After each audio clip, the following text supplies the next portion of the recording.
ce n'est pas Nibiru. La NASA a démenti cette rumeur depuis des années. Pourtant, très loin au-delà de Neptune, des objets réels semblent tirés par une masse invisible, assez grande, pour bouleverser notre carte du système solaire. Alors, qu'est-ce qui se cache là-bas et pourquoi personne ne l'a encore vu? Le nom Nibiru sonne comme un secret d'État. En réalité, il vient surtout d'un mélange de pseudo-archéologie, de croyances apocalyptiques et de recyclage Internet. Et c'est précisément pour ça que l'histoire a marché si fort. Elle donnait au public ce que les vraies nouvelles ne donnent pas toujours, une date, un ennemi et une catastrophe simple à comprendre. L'une des racines modernes du mythe se trouve dans les livres de Zecharia Sitchin. À partir de la fin des années 1970, il a popularisé l'idée qu'anciens textes mésopotamiens décrivaient une planète cachée, Nibiru, revenant périodiquement dans le système solaire. Dans ces récits, ce monde était lié aux Anunnaki, des visiteurs anciens supposés avoir influencé l'humanité. Le problème, c'est que ces traductions et ces conclusions ne sont pas acceptées par les spécialistes des langues et civilisations mésopotamiennes. Autrement dit, l'argument central faisait déjà défaut à la base. Mais un récit fragile peut survivre très longtemps s'il est bon pour la peur, et Nibiru l'était. Il n'avait pas besoin d'être prouvé. Il devait seulement être partagé. Avec Internet, cette mécanique s'est emballée. Dans les années 1990 puis au début des années 2000, une autre figure a relancé le récit. Nancy Lieder, créatrice du site Zetatalk. Elle affirmait recevoir des messages d'extraterrestres et annonçait une catastrophe liée à une planète approchant la Terre. La date avancée était 2003. Rien ne s'est produit. Au lieu de mourir, la théorie a simplement changé d'habit. C'est un trait classique des prophéties ratées. Elles ne disparaissent pas, elles se déplacent, puis est arrivé 2012. Là, plusieurs histoires sans lien réel ont fusionné. Le calendrier Maya a été déformé. Nibiru a été réinjecté dans le récit. Des vidéos, des forums et des chaînes sensationnalistes ont présenté une fin du monde présentée comme scientifique. En réalité, les Mayas n'avaient jamais annoncé la destruction de la Terre. Et aucun observatoire sérieux n'avait détecté de planète en route vers nous. Pourtant, la rumeur a prospéré parce qu'elle semblait totale. Elle reliait l'astronomie, l'archéologie, les gouvernements et la peur de la dissimulation. La NASA a répondu à plusieurs reprises. Son message a été simple. Il n'existe aucune preuve d'une planète nommée Nibiru fonçant vers la Terre. Et surtout, un objet aussi massif, censé être déjà proche au point de menacer notre planète, ne pourrait pas rester invisible jusqu'au dernier moment. Il perturberait très clairement les orbites planétaires. Il serait vu par d'innombrables astronomes professionnels. Il finirait aussi par être visible aux amateurs. Rien de tout cela ne s'est produit. Ce détail compte. La réfutation de Nibiru ne repose pas sur l'autorité seule, elle repose sur la mécanique céleste. Une planète géante proche laisse des traces. Si elle n'en laisse pas, l'hypothèse s'effondre. Pourtant, à ce stade, beaucoup de spectateurs s'arrêtent là. Ils rangent le sujet dans la case faux complot et passent à autre chose. Ce serait une erreur, car derrière la fausse planète Nibiru se cache un vrai problème astronomique. Et il est bien plus intéressant que le mythe. Pour le comprendre, il faut distinguer deux choses que l'Internet a mélangées pendant des années. Nibiru d'un côté et Planète X de l'autre. Nibiru est une construction pseudo-scientifique. Planète X, en revanche, est un vieux terme de l'astronomie. Il a longtemps servi à désigner une planète hypothétique encore inconnue, censée expliquer certaines anomalies observées dans les orbites. Au début du XXe siècle, Percival Lowell a ainsi cherché une planète X au-delà de Neptune. Cette quête a indirectement conduit à la découverte de Pluton en 1930 par Clyde Tombaugh. Pendant un temps, on a cru que Pluton résolvait le problème. Puis, les mesures se sont affinées. Pluton était beaucoup trop petite pour expliquer les irrégularités qu'on lui attribuait.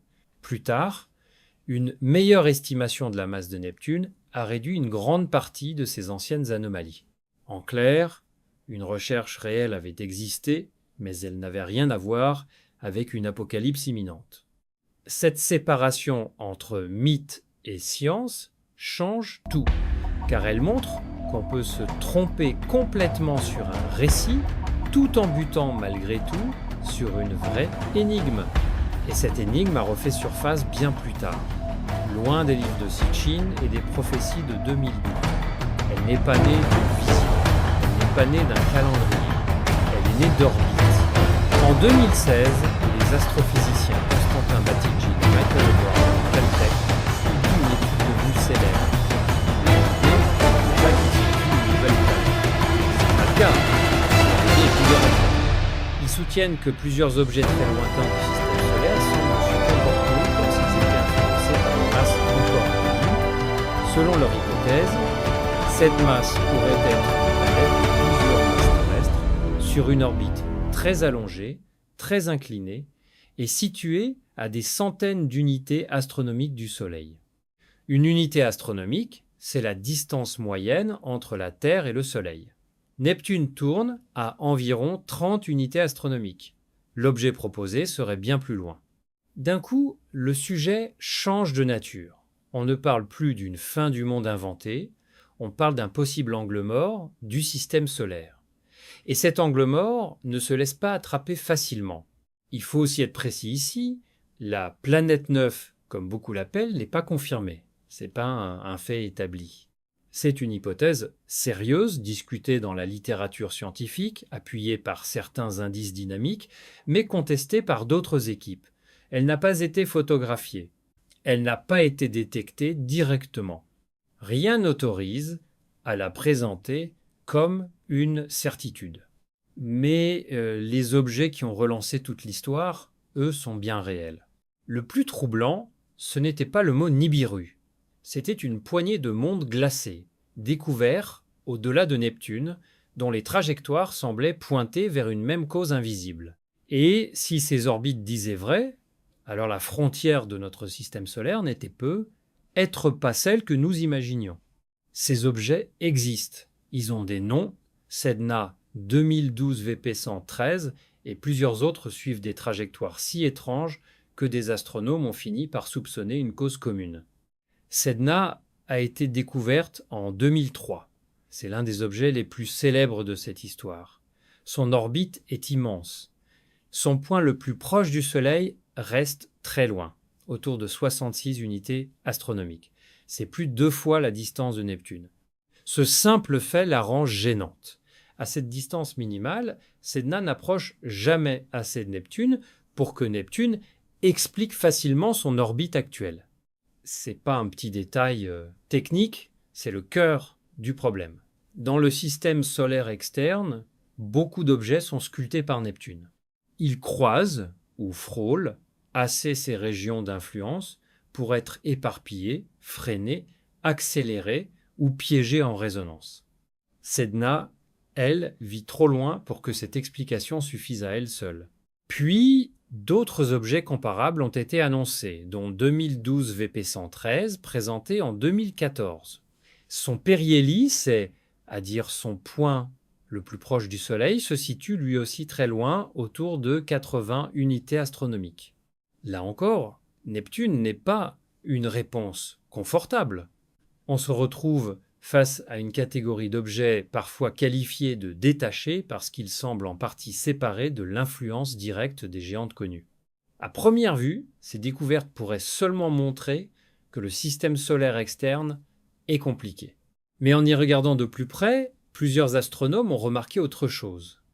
Quand on compare l'orientation de certaines de ces orbites dans l'espace, elles paraissent anormalement regroupées. Dit simplement, ces trajectoires ne semblent pas pointer n'importe où. Elles montrent une préférence. C'est là que l'hypothèse de la planète 9 prend forme. Pas à partir d'une photo. Pas à partir d'un signal radio. À partir d'un motif orbital. Batygin et Brown se sont concentrés sur un petit groupe d'objets transneptuniens très éloignés. Leur argument principal portait sur le fait que plusieurs orbites semblaient alignées d'une manière difficile à attribuer au simple hasard.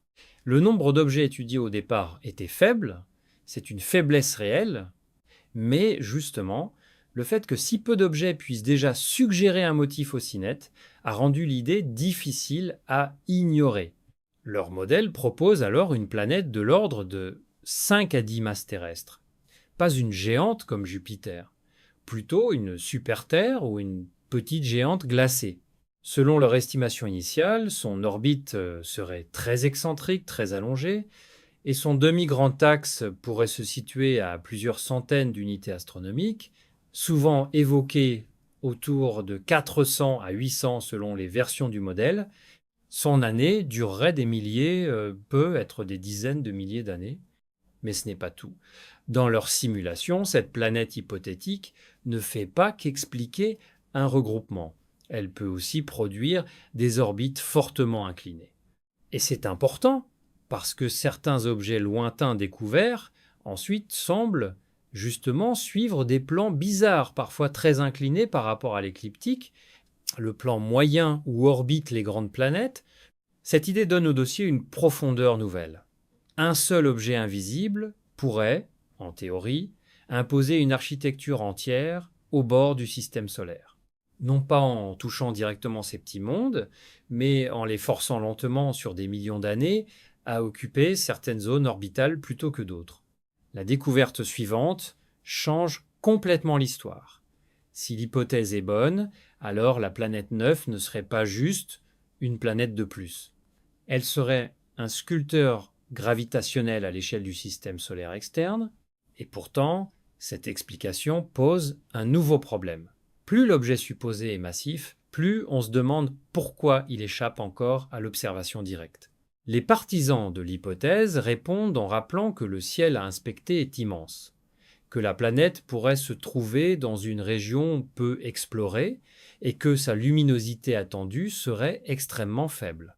Les critiques, eux, rétorquent qu'un motif tiré d'un si petit échantillon peut tromper. Et ils ont une vraie raison de le dire. Le biais d'observation est le principal contre-argument. Nous ne regardons pas le ciel de façon uniforme. Les télescopes observent certaines zones à certaines saisons depuis certaines latitudes, avec certaines limites de sensibilité. Un objet lointain a plus de chances d'être découvert dans les portions de ciel les plus souvent et les mieux scrutées. Si on ne corrige pas parfaitement cet effet, on peut confondre une préférence de nos instruments avec une préférence de la nature. Des équipes, dont celles liées au relevé Ossos, ont justement insisté sur ce point. Selon elles, une partie du regroupement orbital pourrait être amplifiée, voire produite, par la manière dont nous découvrons ces objets. Ce n'est pas une objection mineure. C'est une attaque directe contre la base statistique de la planète 9. Mais cette critique n'efface pas tout. Même ceux qui contestent la force du regroupement ne nient pas l'existence de ces objets extrêmes. Sedna est réel. 2012 VP113 est réel. Le système solaire externe contient bien des trajectoires difficiles à expliquer simplement. Le désaccord porte sur l'interprétation globale. Et c'est ce qui rend l'affaire si tenace. D'un côté, une hypothèse planétaire permet de relier plusieurs étrangetés en une seule histoire cohérente. De l'autre, le dossier repose sur peu d'objets et sur des découvertes biaisées par les limites de nos relevés. On n'est ni dans la certitude ni dans le vide, on est dans une zone de friction rare, celle où la science hésite encore entre un grand objet caché et un motif que nous avons peu être exagéré. Ce détail semblait insignifiant au début, quelques orbites inhabituelles perdues dans le froid noir du système solaire. En réalité, il ouvrait une question plus brutale. Si une planète de plusieurs masses terrestres est vraiment en train de tirer ces mondes invisibles, comment se fait-il qu'aucun télescope ne l'ait encore vue ? Oui, une planète peut rester cachée. Pas parce qu'elle serait invisible au sens fantastique du terme, parce qu'à ces distances, même un monde entier renvoie presque rien de la lumière du Soleil. C'est un point simple, mais essentiel. Une planète lointaine ne brille pas comme une étoile. Elle ne produit pas sa propre lumière visible. Elle renvoie une petite fraction de la lumière reçue du Soleil, Et cette lumière doit faire l'aller-retour. Plus l'objet est loin du Soleil, il reçoit moins de lumière. Plus il est loin de nous, moins il nous en renvoie encore. L'affaiblissement est violent. Autrement dit, dans le système solaire externe, la distance punit 2 fois. C'est l'une des raisons pour lesquelles un objet relativement gros peut quand même devenir terriblement difficile à repérer. Sa taille compte, bien sûr. Sa couleur aussi. Son pouvoir réfléchissant, qu'on appelle l'albédo, compte également. Un monde clair renvoie mieux la lumière qu'un monde sombre, mais même avec ces facteurs, l'éloignement écrase tout. Si la planète 9 existe dans la gamme souvent évoquée par ses défenseurs, elle pourrait se trouver à plusieurs centaines d'unités astronomiques du Soleil. Certains scénarios la placent autour de 400 à 800 unités astronomiques, voire plus selon l'endroit de son orbite. À ces distances, le ciel n'est pas vide, il est trop grand. Et c'est là le second problème. Nous ne cherchons pas une aiguille dans une botte de foin, nous cherchons une aiguille dans un continent entier de foin, avec des cartes incomplètes et une lampe imparfaite. La position exacte de la planète est inconnue. Son orbite hypothétique est déduite indirectement. Cela donne des zones de recherche, pas une adresse. Si elle se trouve près de son point le plus éloigné du Soleil, elle sera encore plus faible. Si elle se trouve dans une région dense en étoiles, près du plan de la Voie lactée par exemple, elle sera plus difficile à distinguer du fond. Si elle se déplace lentement, son mouvement apparent d'une nuit à l'autre peut être trop discret pour sauter aux yeux. Ce dernier point est plus important qu'il n'en a l'air. Beaucoup de petits corps du système solaire se repèrent justement parce qu'ils bougent par rapport aux étoiles de fond. Mais un objet très lointain se déplace peu, surtout sur de courtes périodes d'observation. Il peut ressembler à une simple source lumineuse, faible parmi des millions d'autres. Pour l'identifier, il faut comparer des images prises à des intervalles adaptés avec une précision et une patience considérables. C'est aussi pour cela que les grands relevés du ciel sont si précieux. Ils ne font pas que prendre des photos, ils accumulent des séries, ils traquent les mouvements subtils, ils révèlent ce qu'un cliché isolé laisserait passer. Un autre détail réel renforce la difficulté. Tous les télescopes ne sont pas faits pour ce type de chasse. Certains voient très loin, mais sur un champ étroit. D'autres couvrent de grandes zones, mais moins profondément. Or, la recherche de la planète 9 demande les deux, de la profondeur et de la largeur. C'est une des raisons pour lesquelles des équipes se sont appuyées sur des instruments comme le télescope Subaru à Hawaï, équipé d'un très grand champ.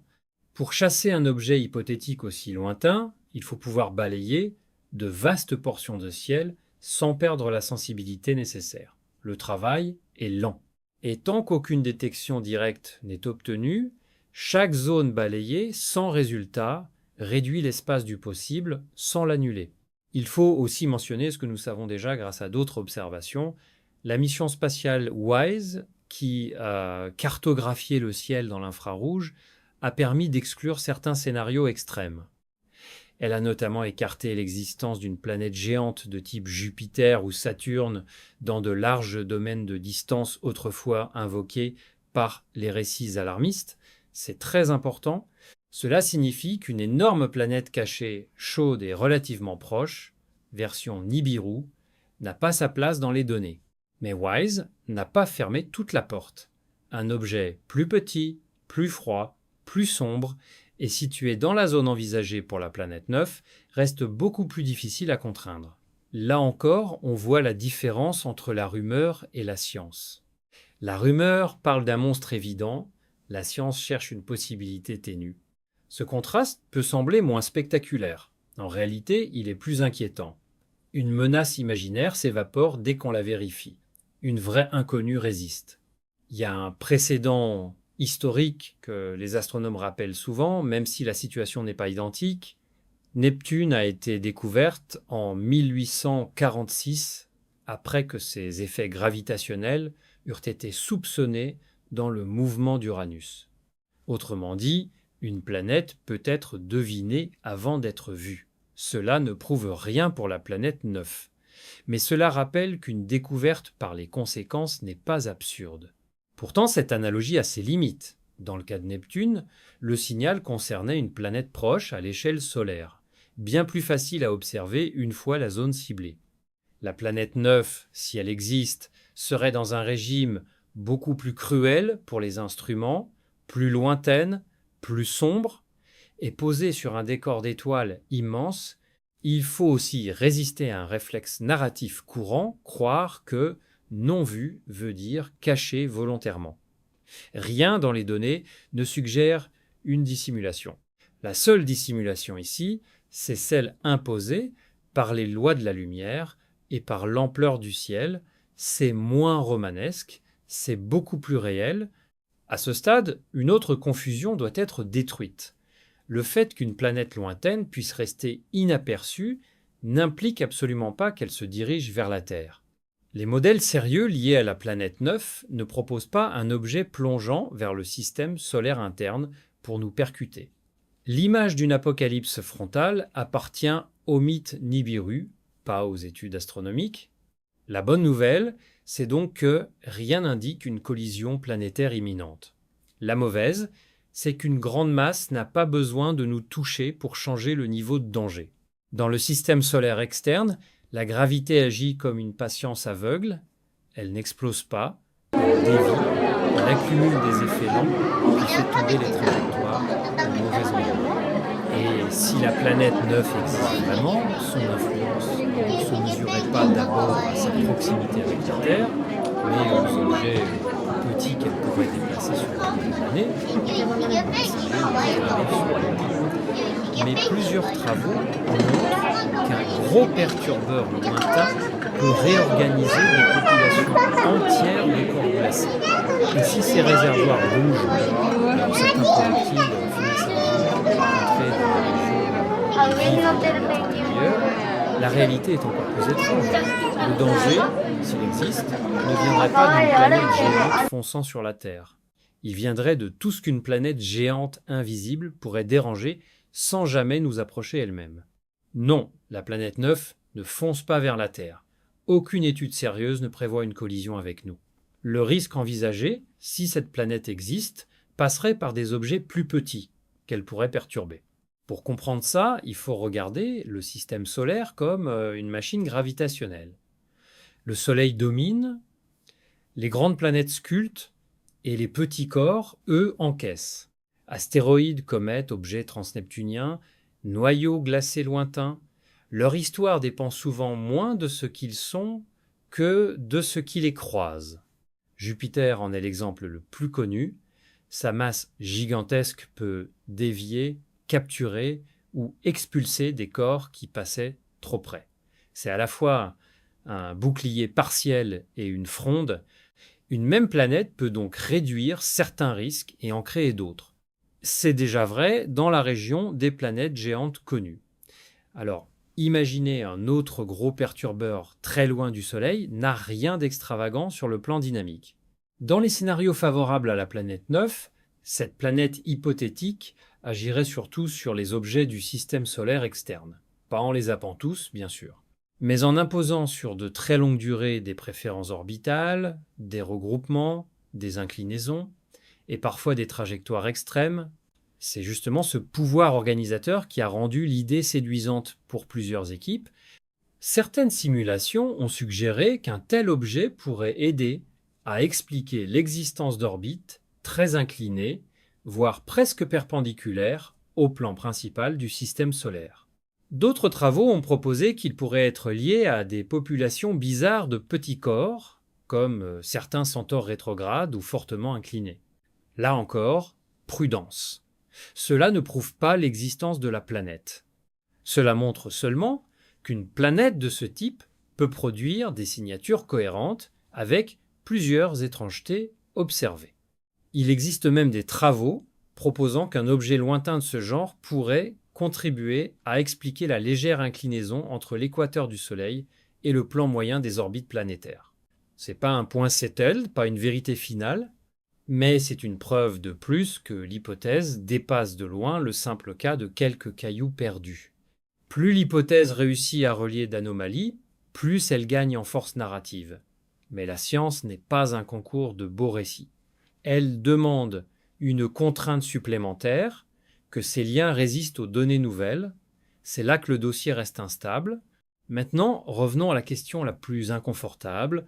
En quoi cela concerne-t-il la Terre? La réponse honnête est double. Premièrement, il n'existe aucune preuve que la planète Neuf envoie actuellement une pluie d'objets vers nous. Dire le contraire serait faux.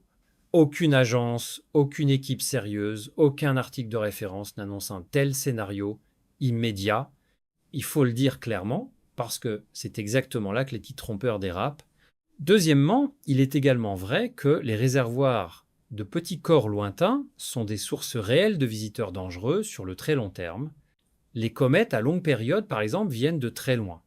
Leur dynamique peut être influencée par les marées galactiques, par le passage d'étoiles, par les interactions planétaires et potentiellement par d'autres perturbeurs massifs si ceux-ci existent. Ce terrain-là est beaucoup moins visuel qu'une planète géante rouge dans le ciel, mais il est physiquement sérieux. Les comètes à longue période posent un problème particulier. Elles peuvent arriver du fond du système solaire sur des trajectoires très allongées. Elles entrent alors dans la région des planètes à des vitesses élevées. Et comme elles viennent de loin, leur suivi est souvent plus difficile que celui d'astéroïdes dont les orbites sont déjà bien cataloguées. Plus le temps d'alerte est court, plus les options de réponse se réduisent. Mais ce n'est pas le plus troublant. Nous connaissons encore mal la population complète des objets lointains qui gravitent à la frontière du système solaire. Nous savons qu'elle existe, nous savons qu'elle est variée, nous savons qu'elle contient des corps aux trajectoires surprenantes, et nous savons que notre échantillon observé est incomplet. Voilà pourquoi le débat sur la planète Neuf dépasse la simple chasse à une planète. Si cet objet est réel, il pourrait forcer les astronomes à réviser la façon dont ils estiment la production et l'évolution de certaines populations de petits corps dans les régions externes. Pas forcément pour annoncer un danger immédiat, mais pour recalculer une partie de notre histoire orbitale. Il faut d'ailleurs replacer ce sujet dans une chronologie plus vaste. Le système solaire n'est pas un décor figé, il a été violent, les géantes ont migré, des mondes ont pu être été éjectés, des petits corps ont été brassés sur d'immenses distances. L'idée qu'une planète de plusieurs masses terrestres ait pu être rejetée vers l'extérieur pendant la jeunesse du système solaire fait partie des scénarios discutés pour expliquer son existence actuelle, si elle existe. C'est pas prouvé, mais c'est pas absurde. Autrement dit, l'hypothèse de la planète Neuf touche à deux questions en même temps. Où est-elle maintenant et comment aurait-elle pu finir là? La seconde est presque aussi dérangeante que la première, parce qu'elle suggère une histoire plus chaotique de notre voisinage cosmique que celle qu'on enseigne souvent en version simplifiée. Pendant ce temps, le grand public reste prisonnier du mauvais film. Il imagine soit une planète fantôme qui va apparaître dans le ciel, soit une invention totale. Or, la réalité se tient au milieu. Pas de planète tueuse en approche. Mais un bord du système solaire, encore mal compris, avec des corps lointains dont les interactions peuvent finir, tôt ou tard, par modifier la carte des menaces. C'est exactement la logique de la gravité. Le drame ne se produit pas forcément là où naît la cause, il se prépare loin, lentement, dans le noir. Un exemple aide à sentir cette différence. Quand un petit corps frappe l'atmosphère terrestre, le public voit l'explosion.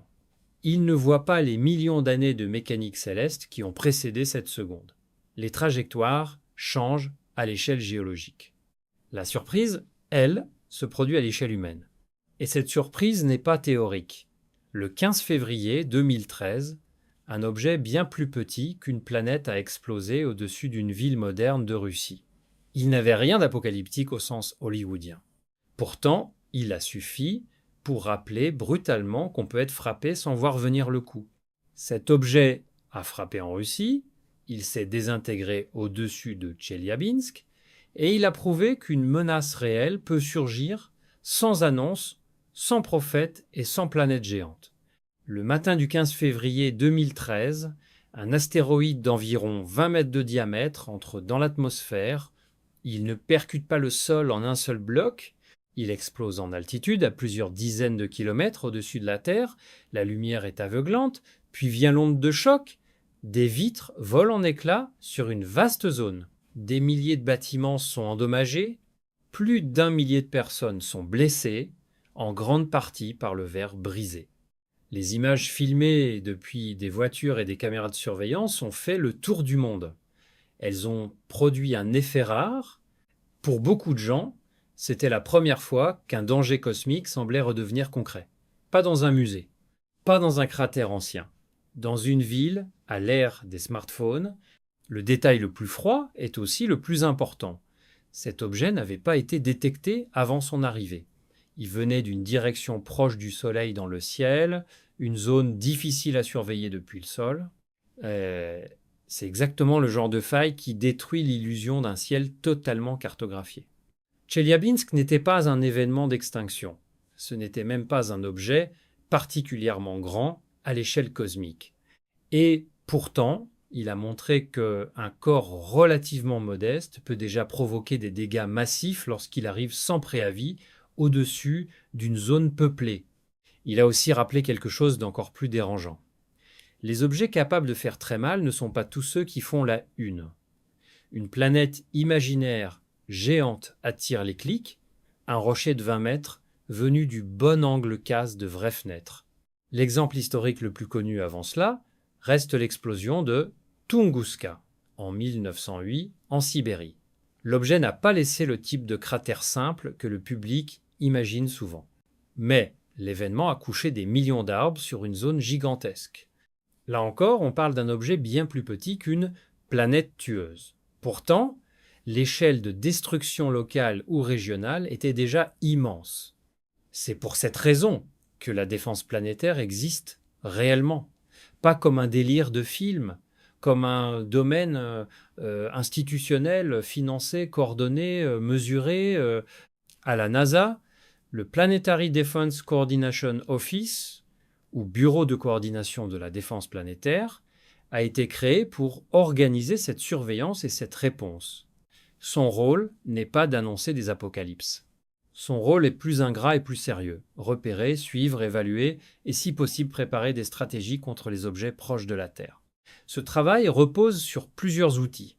Il y a d'abord les relevés astronomiques qui détectent les objets. Il y a ensuite les centres de calcul qui affinent leur trajectoire. Au Jet Propulsion Laboratory, le Center for Near-Earth Object Studies suit et analyse les orbites de nombreux géocroiseurs. Des systèmes comme Sentry évaluent les probabilités d'impact futur à partir des données disponibles. C'est pas spectaculaire, c'est vital. Il y a aussi la coopération internationale. Les impacts majeurs ne respectent pas les frontières. Des structures comme l'International Asteroid Warning Network et le Space Mission Planning Advisory Group existent justement pour partager l'information et réfléchir à d'éventuelles réponses communes. Ce simple fait devrait suffire à calmer les récits complotistes. Quand le risque est réel, la science crée des réseaux publics, pas des prophéties obscures. Un autre point mérite d'être dit avec précision. Les astronomes ont déjà découvert la grande majorité des très gros objets géocroiseurs, ceux de l'ordre du kilomètre qui seraient capables de provoquer une catastrophe mondiale. À l'heure actuelle, aucun de ceux qui sont connus ne présente une menace d'impact dans un avenir prévisible. C'est la bonne nouvelle. La mauvaise, c'est que plus on descend en taille, plus l'inventaire se dégrade. Les objets de quelques centaines de mètres sont moins faciles à repérer. Ceux de quelques dizaines de mètres peuvent passer longtemps inaperçus. Et ce sont eux qui peuvent détruire une ville ou blesser massivement une population. Le Congrès américain avait fixé à la NASA un objectif ambitieux, détecter la grande majorité des objets proches de la Terre de plus de 140 mètres. Cet objectif n'a pas été pleinement atteint dans le délai initial. Ce n'est pas un échec total. C'est un rappel de la difficulté. Le ciel est grand, les objets sont sombres, et certains arrivent depuis des angles mal surveillés.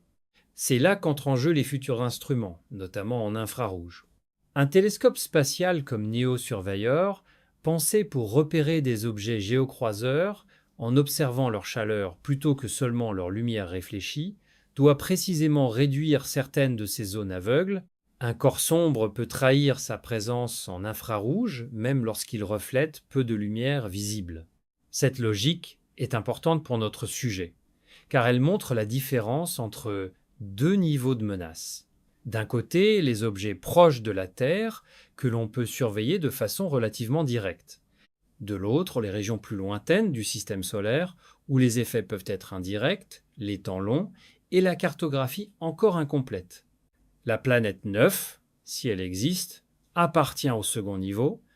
La mission DART a ajouté une autre pièce très concrète à cette histoire. En 2022, la NASA a volontairement percuté Dimorphos, un petit astre en orbite autour de Didymos, pour tester la déviation cinétique. Le résultat a montré que l'orbite de Dimorphos pouvait être modifiée de façon mesurable. Le temps orbital a été raccourci d'environ 33 minutes. C'était la première démonstration grandeur nature que l'humanité pouvait, au moins dans certaines conditions, tenter de détourner un objet céleste. Ce test ne résout pas tout. Il concernait un système connu, observé, préparé, et un objet de taille limitée. Mais il marque une frontière historique. Pour la première fois, la défense planétaire est sortie du pur calcul pour entrer dans l'action testée. Un autre cas réel montre à quel point la donnée peut transformer la peur. L'astéroïde Apophis a longtemps été présenté comme une menace sérieuse après sa découverte en 2004. Puis de nouvelles observations ont affiné son orbite. Résultat, le risque d'impact pour les dates qui avaient affolé le public a été écarté. En 2029, Apophis passera très près de la Terre à l'échelle astronomique, mais sans collision. C'est un excellent exemple de ce que fait la science. Quand elle travaille bien, elle remplace la panique par des marges d'erreur plus petites, mais cette amélioration dépend d'un prérequis brutal. Il faut voir l'objet assez tôt. C'est ici que le bord du système solaire revient nous hanter. Les objets issus de régions lointaines, notamment certaines comètes à longue période, peuvent offrir moins de temps de réaction. Leur vitesse peut être élevée, leur nombre total reste mal connu, et les mécanismes qui alimentent ces populations font intervenir une dynamique bien plus vaste que celle des simples géocroiseurs déjà catalogués. Encore une fois, il ne faut pas tricher avec les faits. On ne peut pas dire que la planète 9 crée aujourd'hui un danger identifié pour la Terre. Ce serait faux. En revanche, on peut dire que si une grande masse inconnue structure vraiment le système solaire externe, elle concerne forcément, à long terme, la manière dont les astronomes modélisent l'origine et l'évolution de certains projectiles. Autrement dit, la défense planétaire surveille déjà la menace proche. Mais une partie de la menace lointaine dépend encore d'un décor que nous n'avons pas fini de comprendre. Et c'est là que le dossier devient plus déstabilisant qu'un simple « on cherche une planète ». Car, après des années de recherche, de simulation et de nouveaux relevés, un doute encore plus profond persiste. Et si la planète cherchée n'existait pas du tout, et si le vrai problème ne se trouvait pas dans le noir du ciel, mais dans la façon dont nous lisons les données qui en viennent, oui, c'est possible. La planète cherchée pourrait ne pas exister. Et si c'est le cas, l'affaire ne devient pas moins troublante. C'est même, d'une certaine façon, plus dérangeant encore. Car si la planète 9 n'est pas là, il faut expliquer pourquoi tant d'objets lointains donnent malgré tout l'impression de raconter la même histoire. Il faut alors choisir entre plusieurs options inconfortables, un biais d'observation plus fort qu'on ne le croyait, une dynamique du système solaire externe encore mal comprise, ou une hypothèse alternative que les données futures devront trier sans pitié. Le premier suspect, on l'a déjà vu, c'est le biais d'observation. Nous ne découvrons pas les objets transneptuniens dans un ciel observé uniformément. Les relevés ont leurs saisons, leurs hémisphères, leurs instruments, leurs champs privilégiés, leurs limites de magnitude, leurs zones évitées. Si un type d'orbite est plus facile à détecter qu'un autre, alors une population dispersée peut finir par nous sembler regroupée. Des équipes ont insisté fortement sur ce point. L'idée n'est pas de dire que les partisans de la planète 9 ont inventé des objets. Loin de là, l'idée est de rappeler que des motifs statistiques tirés d'échantillons faibles peuvent changer brutalement quand on ajoute les bons correctifs. En science des petits nombres, une poignée de découvertes peut suffire à produire une impression puissante. Mais impression n'est pas preuve. C'est pour cela que le débat a tenu aussi longtemps. Aucun camp ne peut facilement écraser l'autre. Les défenseurs de la planète 9 répondent que l'alignement persiste au moins en partie, même après certaines corrections.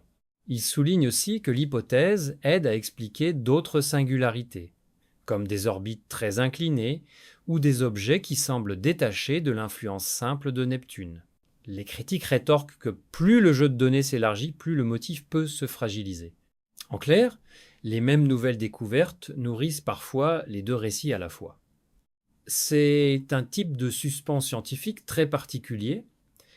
Chaque nouvel objet découvert peut à la fois renforcer l'hypothèse et l'attaquer. Tout dépend de son orbite, de la façon dont il a été trouvé, et du cadre statistique utilisé pour l'interpréter. D'autres explications ont été proposées. Certaines équipes ont exploré l'idée qu'un disque lointain et suffisamment massif de petits corps aurait pu, par sa gravité collective, produire certains des effets attribués à une planète unique. C'est une hypothèse réelle. Elle reste débattue, notamment parce qu'elle demande des conditions initiales spécifiques et une masse collective non triviale dans les régions externes. Ce n'est pas la solution dominante. Mais elle existe dans la discussion scientifique. Encore plus marginalement, quelques auteurs ont même examiné des pistes liées à une modification de la gravité dans certains régimes très faibles, par exemple dans le cadre de mondes. Là, il faut être très clair. On n'est pas dans l'explication acceptée par la majorité.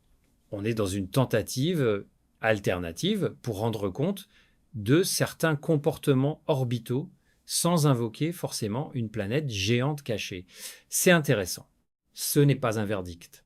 Et puis, il y a les hypothèses qui ressemblent à de la science-fiction tout en ayant réellement été écrites comme spéculation scientifique. Parmi elles, l'idée qu'un objet extrêmement compact, comme un minuscule trou noir primordial, pourrait produire certains effets gravitationnels similaires. Ici, le mot important est spéculatif.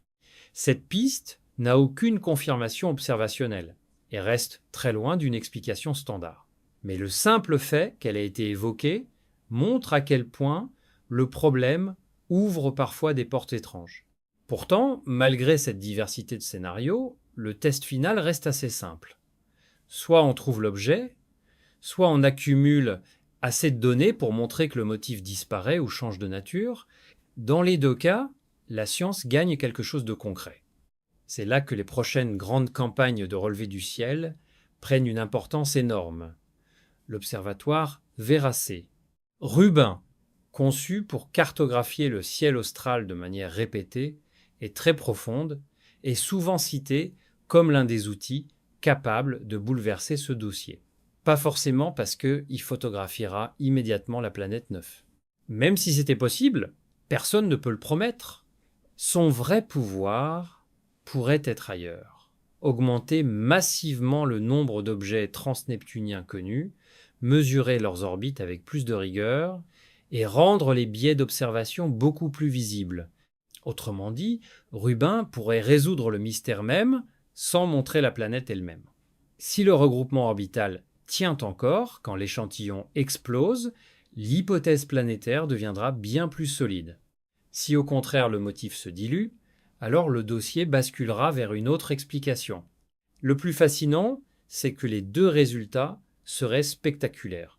Dans un cas, nous ajouterions un monde massif à la carte du système solaire. Dans l'autre, nous découvririons que notre cerveau, aidé par nos instruments imparfaits, a vu une structure qui n'était peu être qu'un reflet de nos propres angles morts. Et ce type d'erreur-là est lui aussi précieux, parce qu'il montre comment la science se corrige elle-même. Il faut revenir, à la fin, au mensonge d'origine. La NASA confirme Nibiru et il se dirige vers la Terre. Rien dans cette phrase n'est soutenu par les faits. la NASA n'a pas confirmé Nibiru. Nibiru, au sens apocalyptique popularisé par les récits pseudo-scientifiques, n'a aucun appui dans l'astronomie. Et aucune planète connue ou sérieusement modélisée n'est en train de foncer vers la Terre de cette manière.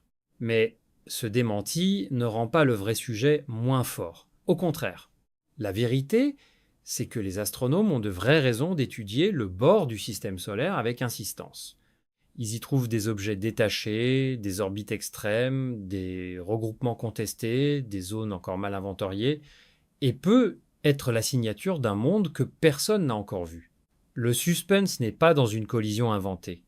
Il est dans l'incomplétude de notre carte. C'est souvent la différence entre un canular et une découverte. Le canular prétend savoir. La découverte commence par admettre qu'on ne sait pas assez.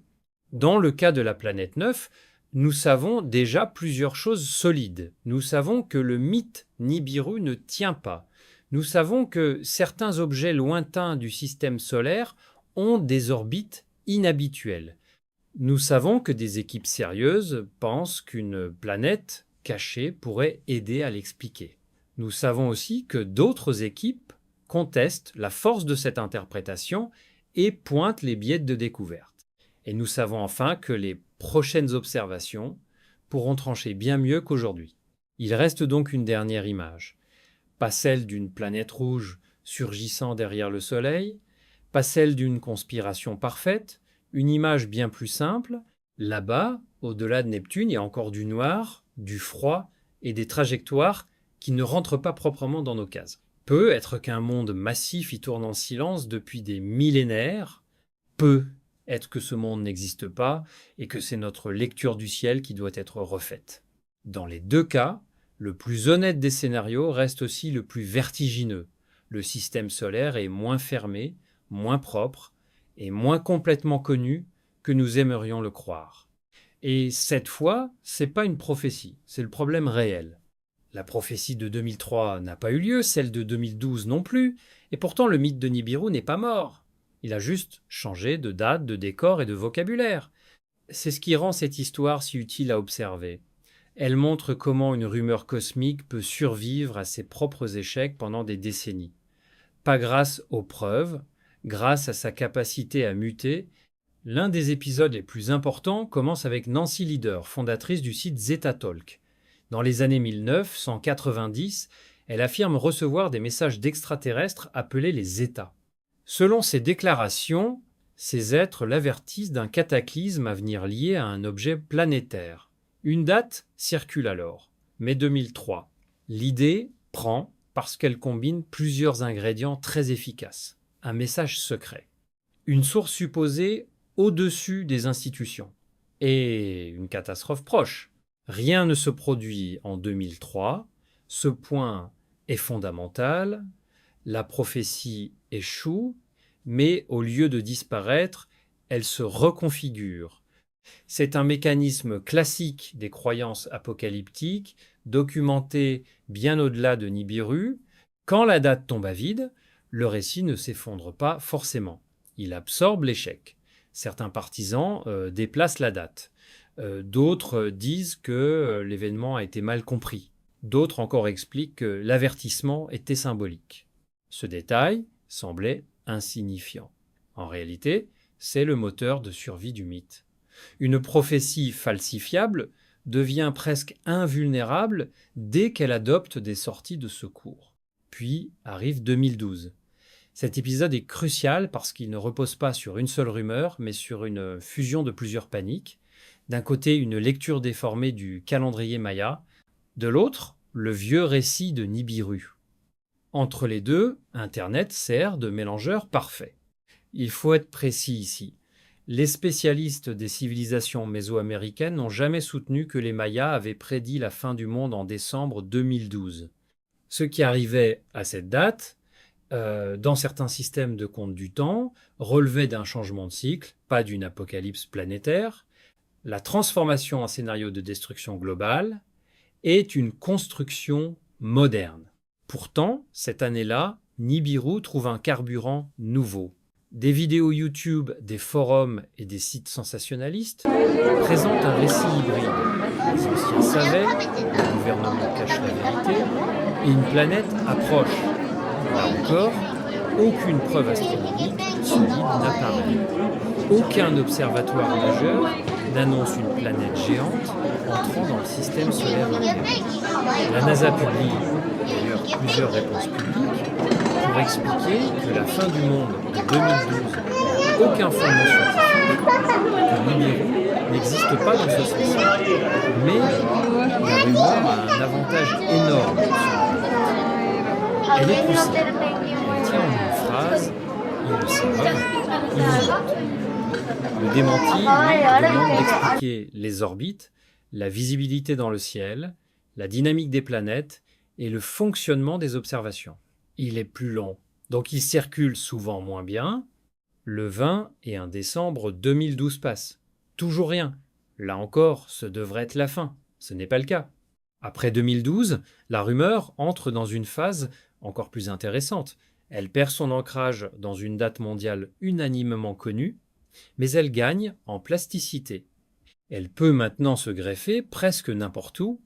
Éclipses, alignements planétaires, supposés, comètes, photos floues près du Soleil, catastrophes naturelles, passages bibliques réinterprétés ou simples anomalies visuelles produites par les objectifs de caméra. C'est à ce moment-là qu'un autre cycle viral devient visible, celui des preuves visuelles. Une tache lumineuse dans une vidéo de coucher de soleil devient soudain une planète cachée. Une réflexion interne dans une lentille est interprétée comme un second soleil. Une saturation du capteur devient un objet dissimulé. Le problème, c'est que ces images n'ont jamais constitué une preuve astronomique exploitable. Les deux soleils filmés par des amateurs s'expliquent très souvent par des artefacts optiques, en particulier des lenflards ou des reflets internes. Il faut insister là, dessus, parce que c'est un basculement important. Dans les premières versions du mythe, l'autorité venait du message prophétique. Dans les versions plus récentes, elle vient souvent de l'image amateur. Le spectateur a l'impression de voir par lui-même. Et cette impression est beaucoup plus puissante qu'un long texte explicatif. Mais ce n'est pas le plus troublant. Même quand les images sont démontées une par une, le stock de nouvelles images ne se tarit presque jamais. Le mythe se nourrit de la quantité. Il n'a pas besoin d'une bonne preuve. Il lui suffit d'un flux continu de mauvaises preuves.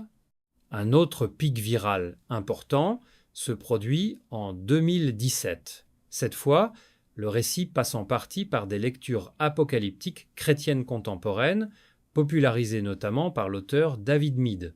Il affirme qu'un ensemble de signes célestes et de références bibliques annonce un événement majeur autour du 23 septembre 2017, souvent relié dans les médias à Planète X ou Nibiru. Le sujet explose en ligne.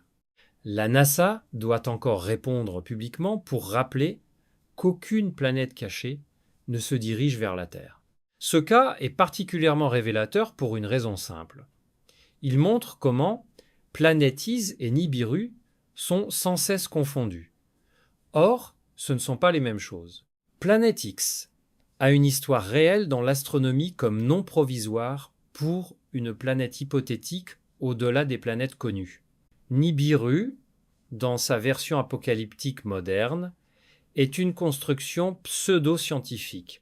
Quand les deux termes fusionnent dans le discours viral, la confusion donne à la rumeur une apparence de légitimité scientifique qu'elle n'a pas. Après septembre 2017, rien ne se produit de la manière annoncée, et encore une fois, le récit ne meurt pas. Certains modifient la date, d'autres disent que l'événement était spirituel.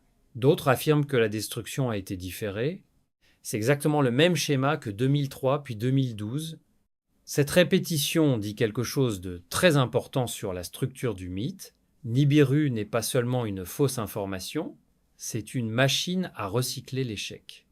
Pourquoi ça marche aussi bien? Plusieurs raisons réelles se combinent.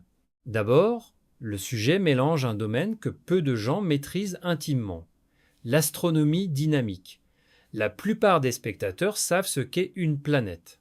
Beaucoup savent moins comment une orbite se détecte, comment une masse perturbe les autres planètes, ou pourquoi un objet de grande taille ne peut pas s'approcher discrètement de la Terre sans laisser de signature observable massive. Cet écart de compétences crée un terrain parfait pour les récits simplifiés. Ensuite, le mythe valorise la minorité contre l'institution. C'est un ressort psychologique puissant. Si la NASA dément, le démenti est réinterprété comme preuve de dissimulation. Le récit devient alors difficile à réfuter, parce qu'il transforme toute contradiction en carburant. Il y a aussi le facteur des plateformes. Les contenus catastrophistes, visuels et datés retiennent mieux l'attention. Une vidéo intitulée « La NASA cache une planète géante » a souvent plus de potentiel de clic qu'une explication sobre sur les objets transneptuniens détachés. C'est brutal, mais c'est réel. L'économie de l'attention favorise souvent la thèse la plus simple, pas la mieux vérifiée. Pourtant, cette explication pose un nouveau problème. Si les prédictions ratent sans cesse, pourquoi certaines personnes continuent-elles à y croire ? Une partie de la réponse est bien connue des chercheurs qui travaillent sur les croyances à fort engagement. Quand quelqu'un a passé beaucoup de temps à défendre une théorie, à la partager, parfois à réorganiser ses peurs autour d'elle, reconnaître l'échec coûte cher psychologiquement, déplacer la date est alors moins douloureux que renoncer au récit tout entier. Nibiru bénéficie aussi d'un autre avantage, son objet central est malléable, parfois c'est une planète, parfois une naine brune, parfois un système, parfois un objet invisible derrière le Soleil, parfois un symbole biblique. Cette plasticité lui permet de survivre aux réfutations spécifiques. Si une version tombe, une autre prend la place. Ce n'est pas un hasard si des astrophysiciens et des agences spatiales ont pris la peine de répondre publiquement à ce mythe à plusieurs reprises. Ce n'est pas parce qu'ils le jugent crédible scientifiquement. C'est parce qu'il est crédible socialement, au sens où il touche assez de monde pour produire de vraies inquiétudes.